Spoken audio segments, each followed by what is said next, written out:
Hi, I'm Abigail Dongwo, and my partners George Pfeiffer and Lindsay Vanderlyn will discuss the large issue of mental health in foster care children. When many people think of foster care, they often pass judgment on the parents involved or assume that the kids in the system will grow up to follow their parents' footsteps. People tend to forget that being in foster care can take a toll on a child's mental health. Children typically end up in the foster care system due to unfortunate circumstances within their family, like neglect, abuse, drug abuse, or inability of a parent to care for their child. These circumstances, in combination of being removed from a family, can be traumatic for a kid to experience and have a detrimental effect on the child's outlook on life. In addition, life in foster care isn't easy. Many children get placed with unloving foster parents, move from house to house, or live in a group home where conflict often arises between children. Conditions like these are never ideal for a child's mental state. A study shows that children who experience maltreatment and instability of residence were more likely to have mental and behavioral health concerns. The foster care system in the past has not done a great job in providing necessary therapeutic services for children, but over time, many interventions have been created to improve mental health in foster care.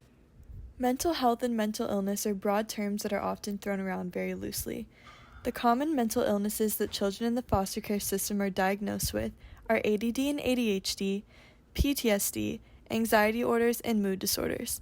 Many of the interventions that have been put into place are just not realistic because kids are living in transitionary settings and foster care parents are often juggling multiple children at a time. This makes it very difficult for them to actively engage in treatment. Children with mental disorders often experience more transitions and placements because of their mental disorder. Their mental disorder may be coupled with behavioral issues, and this is often too much for some parents or facilities to handle on their own. The combination of past trauma, an unstable environment, and a lack of a good support system is why mental illness is so prominent among foster care children.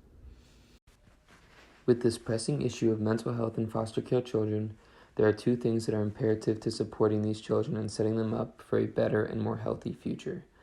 The first is an early intervention plan.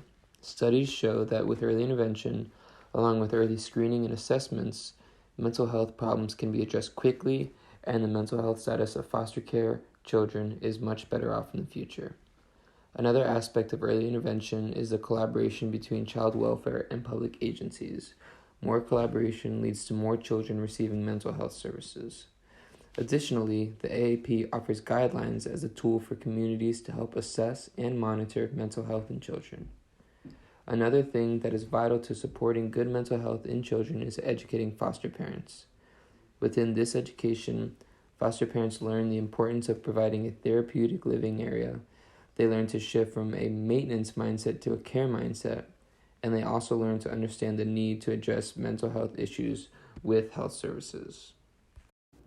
Interventions cannot be looked at as one size fits all. The intervention needs to look beyond personal factors such as age, mental illness type, education level, and temperament, and consider interpersonal factors and community factors. This leads into our discussion question, which is, what interpersonal and community factors should be considered when determining an intervention? One example of an interpersonal factor would be the cooperation of the parent who'd have to transport the child to the intervention. This is one small example of many complex factors that need to be considered. Our country is slowly beginning to discuss mental health more freely, and our hope is that the complex mental needs of the foster care children are prioritized.